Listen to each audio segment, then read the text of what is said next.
Good evening, fight fans. Jay's Fight Talk here with episode 7 of Straight Talk. My co-host of the No Punches Pulled podcast, boxing oracle and good friend Liam Tully. How are we, my brother? I'm all good, brother. I'm all good. It's good to be back. We had a week It off last week. is. Things just didn't quite work out, did they? But we're No. chomping at the bit again. And we may disappear for a couple of minutes at some point tonight. My iPad's in the process of updating itself, but we got bored after 40 minutes, so here we are. So if you lose us, we will be straight back. Headlines. In terms of fights, it's been a bit sparse. It's been slim pickings over the past couple of weeks. It is starting to pick up again. We've got a couple of decent shows. There has been a couple of fights, but it's been a bit hit and miss. Headlines. I've got a list of headlines. We've just been talking off camera. Do you want to start with the rumor mill that you've heard this afternoon, and we'll go from there? Yeah, you say rumor mill. It's come from Frank. It's come from Frank, yeah. So, the news that Hamza Shiraz is going up to 168. I've banged the drum as long as I've been doing this with you boys about Hamza moving up to 168, and you must be tight at 160. And more Sam than yourself is sort of poo-pooed and said, well, no, if he's going to do 160 for as long as he can until he can win the belts.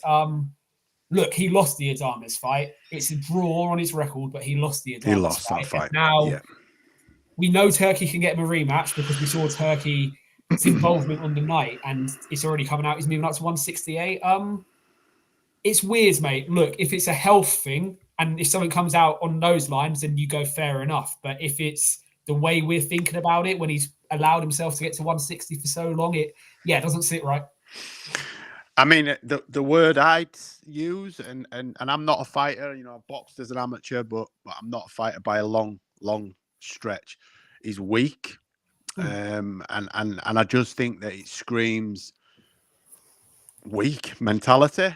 For me, I would have expected him to go back in again, get it on home soil, maybe get it in London, get it in the south somewhere, get Adames back over here. It didn't go to plan. It's your first attempt at a world title. You're fairly young. You're the poster boy of Turkey, so Turkey can get you it on your terms. He'll just give Adames what he wants in terms of purse. Adames has said he's not going to do this and he's not going to do that and he won't do this and he won't do that. Show him the money and he'll do exactly what Turkey wants him to do, because that's how he's got all the other fights that nobody else could make. So for me, Hamza Shiraz will always have an asterisk next to his name, regardless of whether he goes on to unify 168. Because for me, that's like trying something, you can't do it, so you move on. And in life, I've done that. I've tried things and I can't do it. But I'm not a professional elite level sports person that has told us all for long enough that the green belt is his dream and to be the middleweight champion is his dream. And he fails at his first attempt, gets a pass, because as you said, Liam, we watched it together. He lost that fight fairly convincingly for me by at least 4 rounds. And he got a draw. So, he got a gift. So for me, I think Adames, more than anything, out of respect, deserves to put that right, or right that wrong, should I say. Yeah. Obviously, they don't give a shit about Adames, but it doesn't sit right for me. It's like he knows he lost that fight, and it's like admitting that he lost that fight for me, moving away from it, because if not, you'd want to prove that you had an off night, you are better than Adames and you can do it. And we haven't heard anything about him boiling down and struggling and injured. And it's similar to sacking your coach and going to another team because you're blaming the coach. So what? You weren't right at 160. Well, you shouldn't have had a world title fight at 160 then to move on straight after you. Do you know what I mean? So would he have vacated and moved up anyway then? This is where I sit with it. You look at that run he had in 2024. He done Liam Williams in a round. He came from behind and stopped Amo Williams in 11, and then he dismantled and overmatched Tyler Denny at Wembley. That's the reality. But he had a stellar 2024 in terms of moving himself up.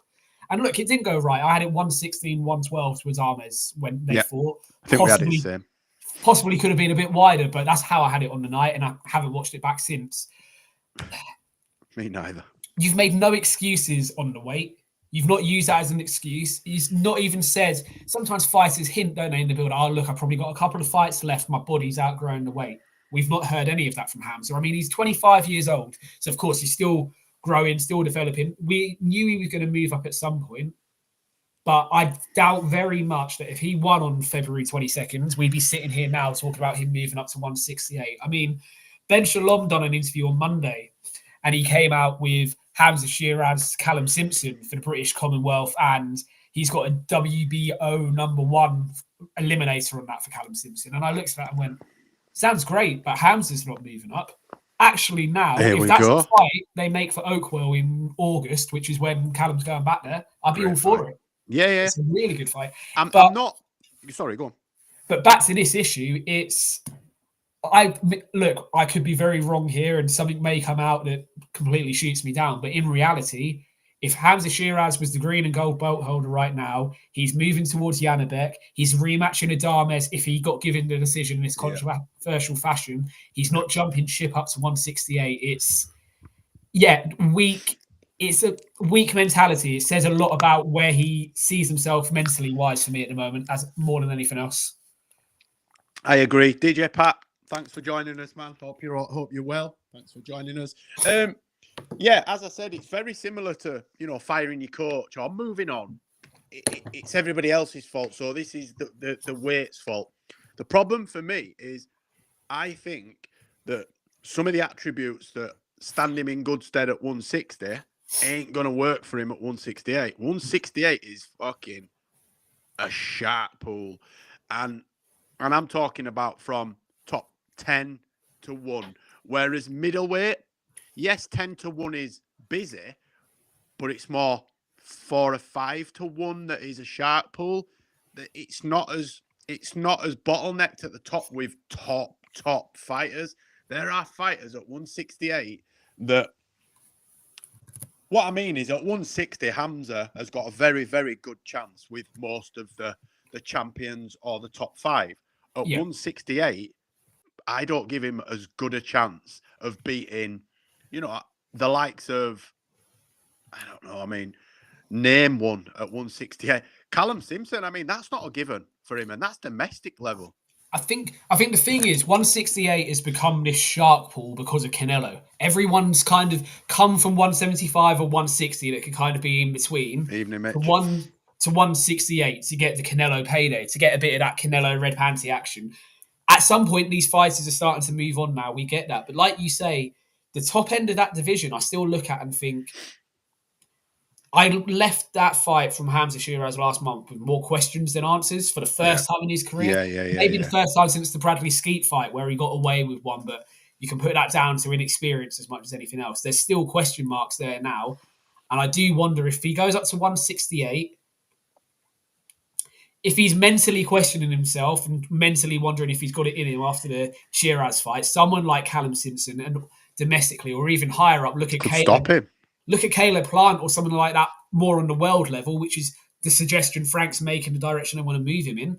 It could completely destroy him psychologically and we'll never get the best out of him. I've got... Listen, evening, Mr. Neutral, Mad Mitch. Mitch, food, Saturday. You're not getting out of it, brother. I'll see you at 1 o'clock. Sorry, that's my pal. That's my best friend. I've got Macumbi, for example. I think he would give him absolute fits and farts. I know it's only £8, but £8 is a massive difference. And all the attributes in being 6'3" and getting down to 160. What the average height at 168 is 6'1", 6'2". So all his advantages are already starting to level out. And that's what got Hamza out of a lot of trouble in being able to stay at range and box on the outside. A lot of those advantages are taken away from him at 168. I just don't like it. Not only because of the reasons that it's like he deep down knows he can't beat Adames, knows he got a gift, so he's moving on. Where I don't like it. What's Mr. Neutral saying there about it? Yeah. Frank has said this today. This is going to be my next point. Frank's come out and said that apparently he's struggled the last 2 times. So that would be Wembley and here to make the weight. The thing is, Neutral, it depends how they move him up. So if they look to go down the British Commonwealth route again, that's good for him. Let him grow into the weight. Let him get over these demons that may exist from the Adames performance and move up naturally. But my take from that interview with Frank is they want to throw him straight in at world level, which is where I think it could be a mistake. If he doesn't take a fight interim and bounces straight in at the top end, I think that could be a massive mistake, not just in the short term, but for the long term of his career. I'm not sure what you think, mate. I mean, it's all well and good, Frank coming out saying, he struggled and he struggled. Why put him in then in a world title fight if he's struggling? He should have just moved up regardless, because, it's hindsight coming out after and saying he struggled to make the weight in his last 2 fight camps. So why would you let him go through 2 fight camps if you can just move him up? Because you can move him up, he'd be highly ranked anyway, with all the momentum behind him. I just think it's looking for excuses as to why he didn't win. He didn't win because he didn't necessarily box that good on the night, and he came up against a good flipping champion. Just, take your loss. Or you didn't even take a loss. You got a draw, man. You got a draw. But look, we wish him every luck. We're fans of his. Me, you, and Sam, all the guys on the show, we're fans of his, and I'd love to see him in some big fights. I'd love to see him win the belts at 168. But he can't just step over the likes of Callum Simpson. For me, he's got to prove himself. Callum Simpson's touching on European world level. So, is that, like you said, the fight they're going to make in August at Oakwell? I think that fight in August is an absolute firecracker. An absolute firecracker. I think Callum Simpson, the crest of the wave, we still a question, we're now starting to think he can get towards world level himself. Hamza's touched world level and come up short at the division below. It's the fight. It's funny, I wouldn't have said this before today. It's a fight we need to see, but to me, it's a fight that makes a lot of sense. But that's just a bit of news that came out this afternoon, mate. Obviously, we had our talking points, and then I've seen that and thought it's worth jumping on because I thought me and you would have a similar opinion on it. Right, let's look at some headlines then. So first I've got we haven't really spoke about the TKO deal with Dana White and how that's going to affect boxing. We touched on it briefly on No Punches Pulled. What's your thoughts on the whole belt debacle and the Ring Magazine belt, and there's only going to be one belt, and it's just becoming really messy for me, but what's your thoughts on it, Liam? Give us your take on it. I stand by what I said when we talked about it the other night. I think the idea is fantastic. The idea is beautiful. It's every boxing fan's sort of like ideal dream to just have all the fighters fighting for one belt and us to not have all the politics that we have now. But the reality is it's not as cut and dry as saying it out loud. The governing bodies are steeped in history. They've been in and around the game of boxing for years. So you've got that on one side of things. You've also got, if Dana thinks he can do what he's done with UFC and have 20, 25 fighters in the division, top 15 and your non-ranked fighters, you're not going to be able to do that in boxing. I made the joke the other night, there's probably 160 featherweights just in the British Isles. Never mind when you move into the rest of Europe and the world. It's going to be a very difficult thing to do. I think the idea is fantastic. The execution intrigues me in terms of how they're going to pull it off, but it kind of makes me think about the PGA and European Tour and the Live Golf. We're kind of going to end up in that position where the money's with TKO and Dana, so you get the fighters going over there, but your main bread and butter and the people that want to fight for the more prestigious, long-standing world titles are going to stay with your Eddies, your Franks, your Bobs, your Oscars, etc. I think it's going to split like that. You're going to have the fighters that clearly want the money and want to go down the TKO route, and then you traditional fighters, but you get the point I'm making. I just think it's going to end up being kind of a civil war within boxing. Yeah, for me, the money to make the fights is great, but the infrastructure is not there to run this. No. Mr. Neutral said there that they're saying it's not a league anymore because they came out and they're chopping and changing it on a daily basis. I think they've just come in to disrupt the market and they're going to gauge it. I think what they'll do is they'll just put on some big fights for the Ring Magazine belt. Like you say, I think the two can coexist. So boxing in general as a sport, I don't think it's going to be the changing of the guard and the end of the 4-belt era. It'll just be that there'll be the money fights. The money fights will be for the Ring Magazine belt. And maybe in 5 to 10 years' time, I don't think it'll still be around, but in 5 to 10 years' time, we might be seeing that, yes, you win one of the other belts, but you're not recognised as the champion unless you win the Ring Magazine belt, which in all honesty, the number 1 and number 2 fought each other for the Ring Magazine belt, so it has sort of had that prestige anyway. I don't know what to think about it, because at the minute, you know, Dana's done this before. He did it with Zuffa Boxing using the Fertitas money, and all he did is printed a T-shirt, wore it at press conferences, and backed Callum Walsh. But we never really saw anything. We've seen a few shows in America, but you know, other than that, it sort of fizzled out. I know Turkey's a little bit different and more of a boxing man, but Dana's a boxing guy. He came from boxing. I believe that the two will coexist. I don't believe that one will supersede the other. Look, I think you just mentioned Dana. Look, again, something we said the other night. Dana's wanted to make the plunge into boxing for a long time, but he knows it's full of uncertainties. It's full of if, buts, and maybes, and not 100% guarantees. So it's kind of held back from putting his own money into this. Let's be really honest. He is there as the mouthpiece for Turkey, similar to how Turkey uses Frank and Eddie now. So there won't be a lot, if any, of Dana White's own money going into this.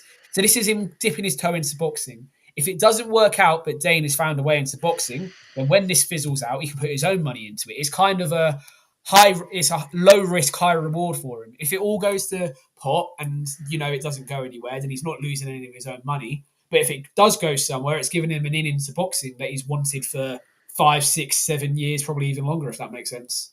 Yeah, no, totally agree. Brilliant business move from him in the sense that he's getting into the game without actually having to take all the high risks himself.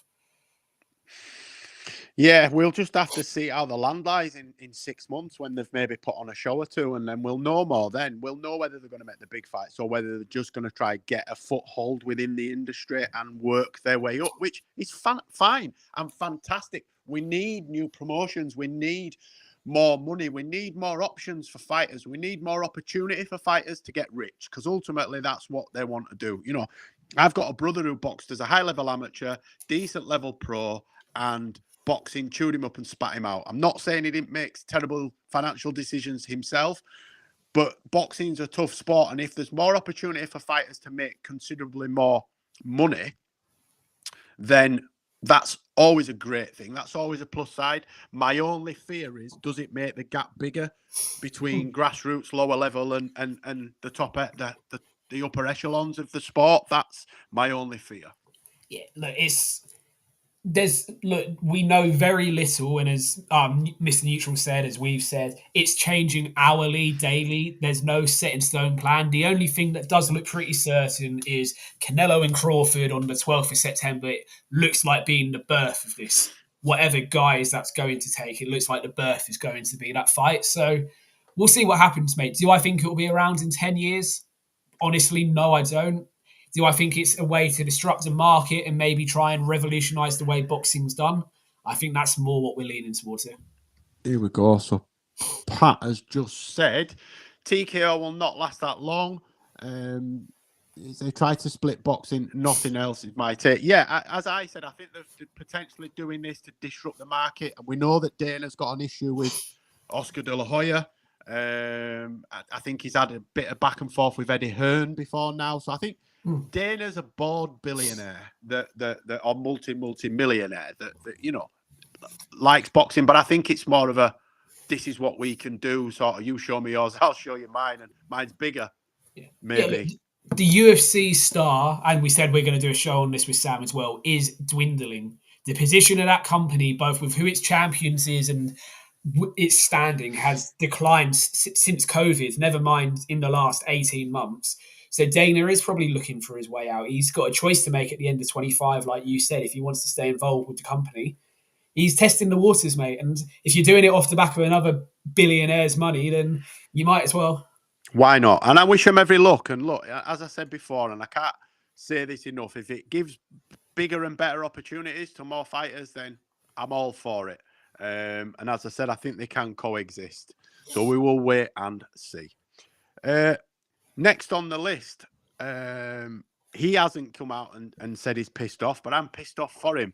Joseph Parker, he is getting shat on because all we're hearing now is that Usyk and Dubois are going to be fighting, possibly at Wembley, summertime. If that's the case, for me, that is absolutely disgusting. What So we can got Joseph Parker do more than what he's just done? So we got Mr. Neutral in the chat, and I've seen Mr. Neutral's thread on X today about it, and I know he's firmly in the opposite camp to where you sit. I sit on the opinion of I kind of expected this to happen from the No. I'm not. second. I'm not surprised. Yeah, I just think it's poor form. I'm not surprised at all. And Usyk, with 2 fights left in his career, you can understand him going down the Dubois route. Absolutely. However, if I, like you say, if I'm Josie Parker, and we know I'm a big Josie Parker fan, as I've said before, and I backed him, had him to beat Dubois as you did, what more can he do? Like you say, he's WBO interim after beating Zhang. He had to wait a year to get back into the ring because of politics around the WBO, not sure what they were going to do with their belt. So then the interim champion kind of just sat there. Should have had a world title fight. We know why it fell off. He ended up defending his interim belt against off the beach drinking cocktails Martin Bacoli. Look, he had to beat Bacoli. There was a lot of jeopardy in that fight because of Martin Bacoli, but he done it inside 6 minutes. That's the reality. Now where does he go? If he doesn't get this fight, I mean, people talk about Usyk. He's only got 2 fights left in his career. He's such and such an age. Parker's no spring chicken himself. He's 33, 34 years of age. Yes, at heavyweights, you can go into your late 30s, early 40s, but this is his time now as well. The WBO have ordered Usyk and Parker to fight today. My only hope here, and it's not how I want it to be, and I don't like the belts being fragmented, is Turkey decides that he wants Dubois and Usyk to happen, so it goes off and happens, but the WBO belt falls off. And yes, it then makes it messy again, but Parker then gets what he deserves, which is a crack at a legitimate world title fight. He should be getting Dubois. The IBF should have come out and said that Dubois got 120 days to agree to fight Joseph Parker again, or we're stripping him. That's what should have happened. That's what we've seen the IBF do in other weight classes with other fighters before, but they're not going to do it for the Turkey 3%, are they? That's the reality. It's a mess, mate. Joseph Parker's put himself in this position, deserves a shot. There is more money, undeniably, in Usyk and Dubois. There's no doubt about it. That generates more money. That generates more eyeballs, most likely. But hey, boxing isn't fair, is it? And this is just another example. No, it's not. It's just the way it happened and the way that Joseph Parker took a massive risk. I just think it's a real slap in the face. I'm hoping behind the scenes he gets well compensated, but I don't think it's about that for Joseph Parker now. I think he wants his belt back or a belt back. But we'll keep abreast of it, and hopefully it does work itself out in the wash, and everybody is happy with the outcomes. We'll just touch on this briefly, but we've had another fight fall off the DAZN show. We've got Okoli Riakporhe. I think Lawrence Okoli's withdrawn with a leg injury today. I don't know what to make of that. We've had Joyce and White fall to pieces. I mean, what do you make of this card? It's becoming an absolute shit show, isn't it? So Monday, WBC rankings come out, and Lawrence Okoli is inserted as number 1 for the BS that's worth. That's where he's inserted. And we're here on Thursday, and he's pulling out of a fight against a very dangerous challenger who, look, we've given our opinion. I actually thought Riakporhe. I thought Riakporhe had beaten me, to be fair. But let's take it on face value. Lawrence Okoli is injured and he can't get in the ring in 3 weeks' time. Frank Warren must be spitting feathers because he's gone to the co-op for his first show. He's not gone to the AO, which you can make look semi-decent if there's not a big crowd in there. We've seen what this new arena can look like when it doesn't have that big a crowd, and it can look a very big space. You've now lost, Joyce, it looks like he's now going to fight Hrgovic. RIP that man, in my opinion. That is a far riskier fight. Him. That's that actually attracts some eyeballs. Losing Okoli and Riakporhe. Riakporhe, I found out today, is still contracted to Boxer. So there's no guarantee that he'll stay on the card now, which is kind of what Frank said. They're going to bring Parachute Moses Atama in for some eyeballs, for some views. But we are 23 days away from fight night, so I wouldn't be expecting his opponent to be any great shakes, if that makes sense. No, it'd be someone like Carty or... Carty's fighting this weekend in New York in the Water Park. Guess not then. But you know what I mean, that sort of level. That sort of level. It's a shame because, look, Frank's done, paid his dues, gone to the bottom, had to put his own money in to start Box Nation to get a platform again, through the BT and TNT deal to now be on the biggest broadcaster of sports, because they don't just do boxing, DAZN, they do sports in the world. Yeah. And his first show is being shat on from a great high at every turn. Look, Joyce and Hergovich is a great main event to sell your fight on, to sell your card on. That's fantastic. Your co-main event now, say it's Adelaide and TKV. Yes, they've now put the British on it because Fabio has moved on to greener Still, though. pastures. The last time Adelaide fought for the British, he was exposed by Fabio. That's the reality. And TKV hasn't even fought for an area title, as far as I'm aware, never mind English. So it doesn't fit in. Look, I'd love them to say that it's going to be Moses and Charles Martin, because although we know what's going to happen, you can sell that as your co-main event. That kind of can do a bit of saving for the card, but yeah, it's just a disappointing thing. It was never the most attractive. It was a good card because of the names on it, but it was never an, oh my God, I can't wait. No, it was a good trade card. But now it's, look, Joyce and Hergovich is going to be made official tomorrow. I hope Moses is made official tomorrow. If it's Charles Martin, it's the happiest you're going to get me at this point, just because of how close it is. We know what he'll do to Charles Martin, but I'd rather see Charles Martin than English or Europe, fringe European name. That's, give me something, if that makes sense. And then if Ben Shalom has anything about him and he's not going to put Riakpur on, say, the Easter Sunday card he's got, he allows him to stay on his card so he's active. Because he had a fight fall off in Dubai in December.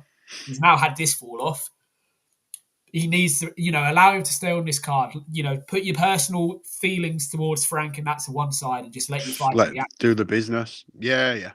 We'll have to wait and see. Then we'll hopefully get some announcements, tomorrow or early next week, because it's, as you said, it's 23 days from fight night, and I'd like to think that it's going to be a decent show. Next one, Chris Eubank Jr. 100 grand fine for hitting Conor Benn with an egg. Is that not more than Conor Benn got fined for failing 2 PED tests, allegedly? But, I mean, where did they get that number from? He hit him with an egg, for God's sake. So, Border Control officers in Cardiff, they put a blindfold on Robert Smith, they spin him around 10 times, and they ask him to point to a thing on the wall. And I've seen fighters punch fighters, rolling around on the floor at press conferences, and Dillian White got anywhere near that. Yeah, Dillian White got fined nowhere near this amount for when he threw the table. No, sorry, Chisora got fined threw the table at White. Yeah, it's 20 grand. I think he got fined for that. Yeah, something stupid like that. It's just, it adds to the circus of what this fight is. Unfortunately, the egg, premeditated, known about by everyone on stage, not known about, all that BS. You now have 100 grand fine, just which Chris Eubank and Ben Shalom are appealing, just to add to the drama. There's going to be an appeal to the fine. It's just all circus to build the propaganda machine towards this fight. That's what it is. I agree. I just think it's piss poor from the British Boxing Border Control. I mean, the fact that Conor Benn's being allowed to box under the British Boxing Border Control without actually coming out and saying how he was, all he'll say is, I was found not guilty. It's been overturned. Right, but how and why? I get that the egg statement didn't actually come from Team Ben. It actually came from the WBC. But look, put some light, give us some clarity on the whole situation, and people will respect you a little bit more. For me, and I know my opinion means absolutely nothing to him, but I can't get past the fact that he's not showing us or proving how and why he was found not guilty. For me, it's just like, look, I've done a deal. Shut up and move on. It's not as simple as that for me. And finding Chris Eubank Jr. 100 grand for cracking him with an egg is absolute lunacy. It's absolute lunacy. And as we were on the drug segue, I know it's not something we're going to cover. Maurizio Lara finally having his backdated drugs finding ban revealed from his Leewood defeat in 2023. So that's not when he iced Leewood. That's when he came over late, overweight, got dropped and lost. The problem is, though, he just won't come back here. The problem is, it's not a worldwide ban, and that's how it should be. If you get banned in football, for example, you're banned, You're banned across the board. I think there is sometimes where like you could fight in Asia, play football in the CONCACAF, for example, but if FIFA ban you, it's across the board, and it should be like that. Because all Lara's going to do is fight in America, Mexico, South America, somewhere like that. So it doesn't affect him one iota. My bigger issue is he's had 3 fights since the Lee Wood fight where he popped hot.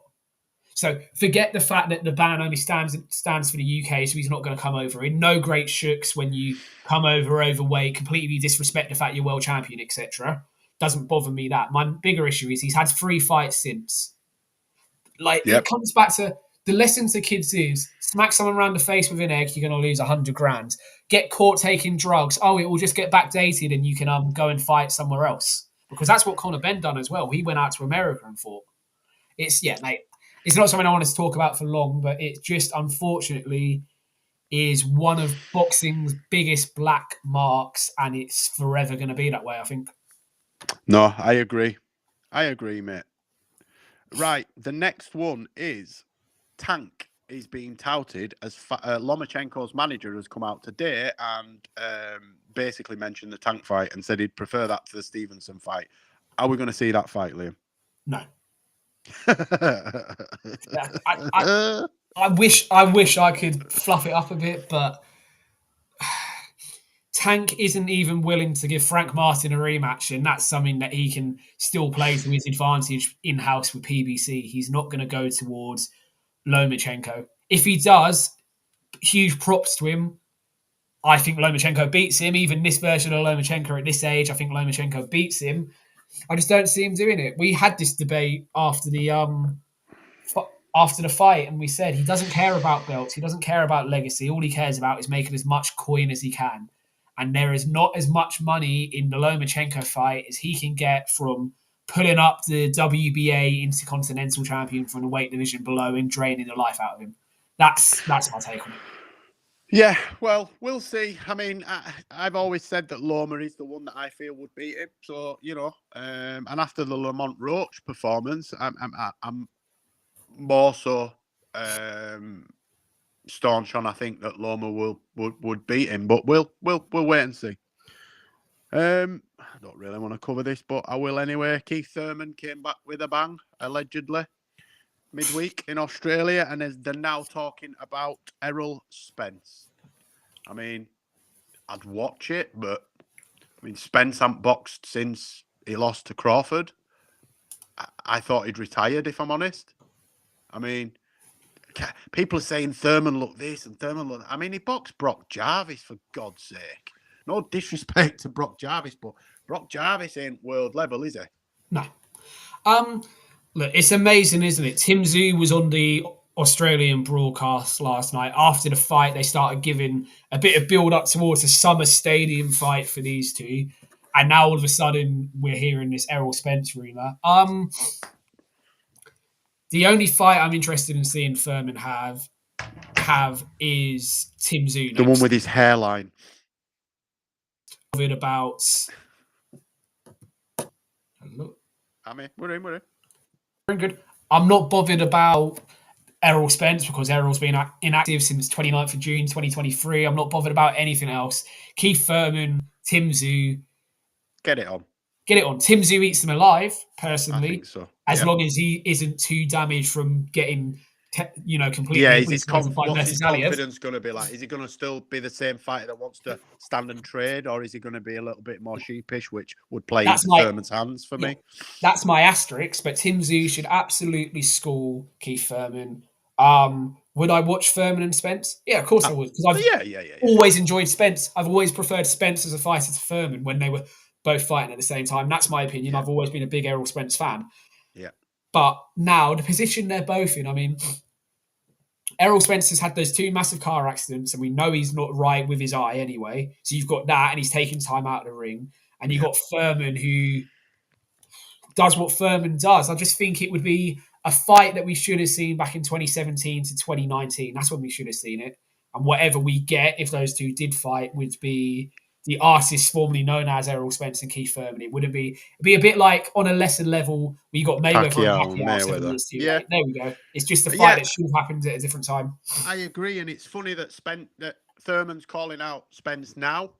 He didn't say his name 5-6 years ago. So he wouldn't have touched him with a barge pole. And now all of a sudden, but good luck to him. It's nice to see a boxer make a comeback, and yeah. So we will see. Right, the last one I've got on my list is Berlanga fuming with Eddie Hearn. What do you make of some of the statements that he's made? I mean, it sounds like that relationship's done. What do you reckon? The relationship is done, mate. Eddie's come out and as good as said it last week when he was asked about it. And look, we all know that the plan was to give Berlanga a homecoming in Puerto Rico, win or lose against Canelo.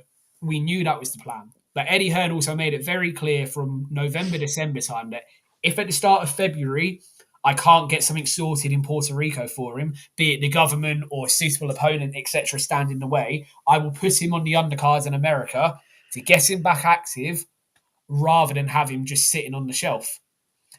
That's out there. Eddie Hearn said that. Edgar Berlanga has suddenly got main character syndrome after his 10 minutes of fame from Canelo and has decided he's too good to be on an Ammo Williams undercard. That's what this comes down to. Yeah. Your biggest test of your career, you failed.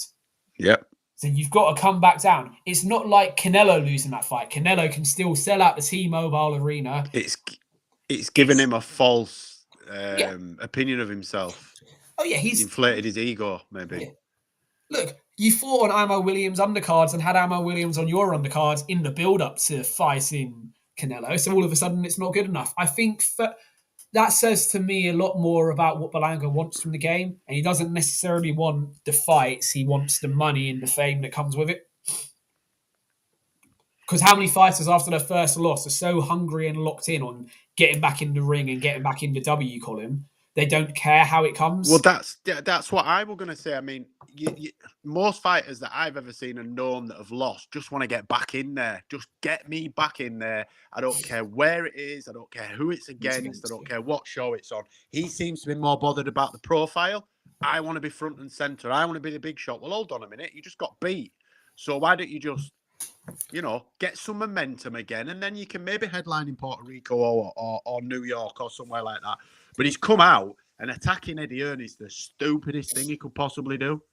Because the problem now that wasn't there before is you could fall out with Hearn and go to another. They're all working together now, so you piss one of them off. There's a chance that you aren't going to get much work. Do you know what I mean? Look, he shot himself in the foot in every single way imaginable. If he took this fight nice and quietly, he probably would have got a rolling contract with Matchroom. He probably would have got a chance at a main event. Instead, yeah, it's just Berlanga's overinflated opinion of himself and what he's worth is screwing him now. He's never going to fight. He's not going to fight Canelo. Won't fight him again.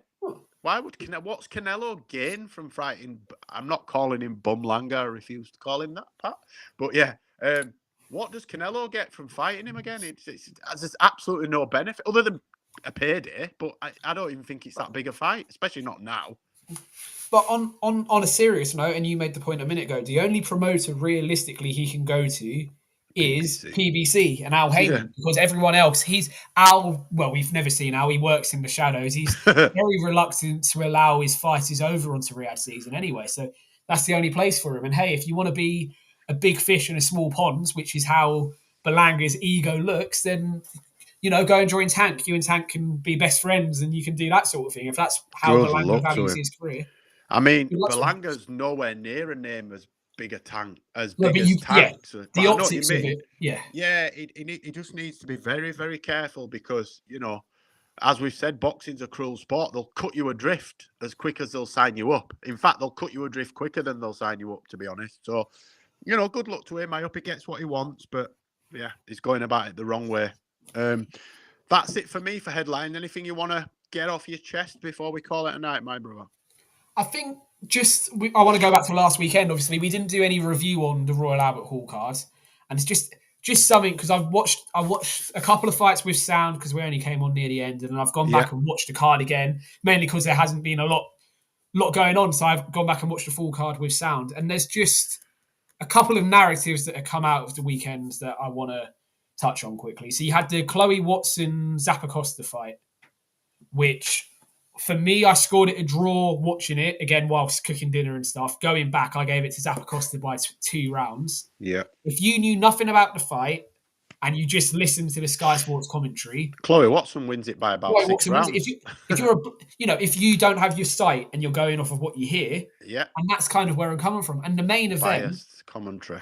The main event is similar. We love Tasha, not as much as you do, but we have a soft spot for Tasha. But Andy Clark, I think it was in the 4th round, when it's hard to see what punches are landing from Lauren Price because they're being thrown so quick.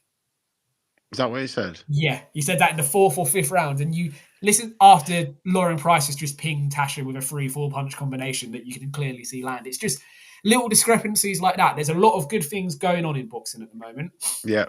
And people like Andy Clark are fantastic for how they are advocates for the sport, etc., etc. They're not subtle with the bias anymore, though, are they? No, that's my point. He's not subtle with the bias anymore, and he's similar. And it's not just on that card. You look back at the Adam Azine Lipinets card and the way he was talking about the fighters there. There's a very set narrative with Sky now, and we've always, we make the jokes about getting it with the American commentators all the time. It's starting to creep in over here, and this sport's getting new eyeballs all the time. That Albert Hall card, because it was put on a mainstream Sky channel as well, that didn't need a sports subscription, would have got new eyeballs onto it. Let's not ruin it. That's my rant this week. Let's not ruin it with biased commentary. Let's call what we're seeing in front of us. Yes, of course, you might know one fighter better. It might be to your broadcaster or personally, but call what you're seeing in front of you, because you're not doing anyone any favours when some of the scorecards going around online were all over the place.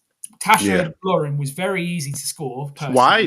I gave Price every round. I gave Price every round, and Lauren Price is now in that rare glorified era in female boxing where I don't think anyone beats her.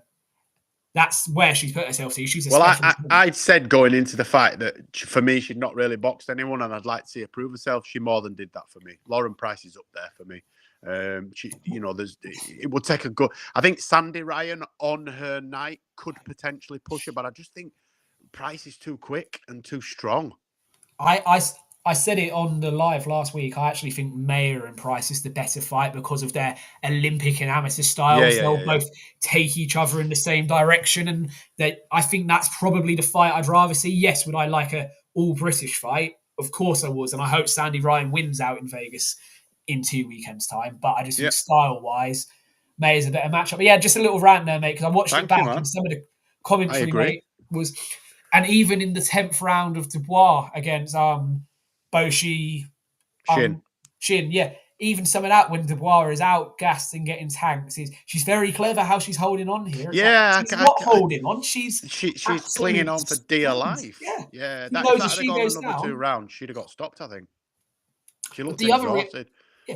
All you need to say then in commentary that Dubois is absolutely knackered. If she touches down here, she may not be able to get back up because she is that something. But they're never going to say that. They're never going to say it. It's just Just before we go, just touching on you said eyeballs on the spot. I think I saw somewhere that Calla Sauerland said that the Channel 5 show did 2.3. I've seen this. Have you seen that? Yeah. Did he say that with a straight face? 2.3 million viewers. I don't believe that 2.3 million households in the UK were watching Channel 5 at that precise moment. I don't. Look, there's one thing I will say when it comes to the Wasserman shows. They do amazing viewing figures. I mean, Edwards Asomba apparently done 1 point. I went back through his tweets. It's like he comes out with some big claims. He said Edwards Asomba done 1.4 million. I mean, I was at York Hall watching it that night, and I was very tempted to get an earlier train home. That's because that's the caliber of the fight. They always seem to do amazing numbers.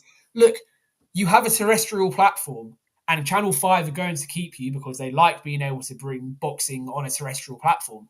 So you're not in any danger really of losing that contract, even though you're delivering. You don't need to bullshit. No, you don't need to bullshit. Just tell the truth. You were probably outperformed by the Albert Hall card. Yeah. But that was actually a very good Sauerland card. If you go back and look at some of the fights on YouTube and stuff, that was a very solid card. Good card, yeah. More of that, please. Try and avoid a clash with another promoter next time. Yeah, let's have have it. Let's have it as a standalone product. We'll cover it. You know, the only reason we didn't cover it fully is because there was I don't want to say better card, but a bigger card maybe on Sky with some more household names on it. Look, that Mick Conlon European fight, the fact that Wasserman announced it in the ring tells me that Wasserman are going to be promoting that. Yeah. So they'd probably like to do Belfast and Ulster Hall, but it wouldn't at all surprise me to see that at York Hall because Mick trains in England. I can just see that being a York Hall Channel 5 card. Do that as a standalone. Get people like Tom Wellens and people like that and some of your other names on that undercard. And then let's see what numbers you do. Because you said you done 2.4 for Harlem Eubank, Tyrone McKenna when you're up against Tasha Jonas. So what, you're going to do 5 million because of the people that were... Do you see what I mean? Like, yes. Bullshit and bluster does you well in business and marketing. We have conversations about it in life all the time, but you also can set yourself up for a massive fall when you can't back it up. Yeah, well, I think that's my opinion on that. On that note, we will end Straight Talk episode 7. I just want to say thanks to Pat, Mad Mitch, Mr. Neutral, anybody else that's joined us, commented. Thanks to Liam for joining me as always. You'll see us around the same time, same place next week. Liam _Tully 9 over on socials. You can catch Liam's Fight Night picks ordinarily on a Wednesday. We've missed a week this week, but he'll be back up to speed next week with his Liam's Fight Night pick show. I've got plenty of shorts. You can catch us on SW Fight Hub's YouTube channel on the Tuesdays for No Punches Pulled. Views, reviews, previews, watch-alongs, the lot. So as always, thanks for joining us. Like, comment, share, and subscribe.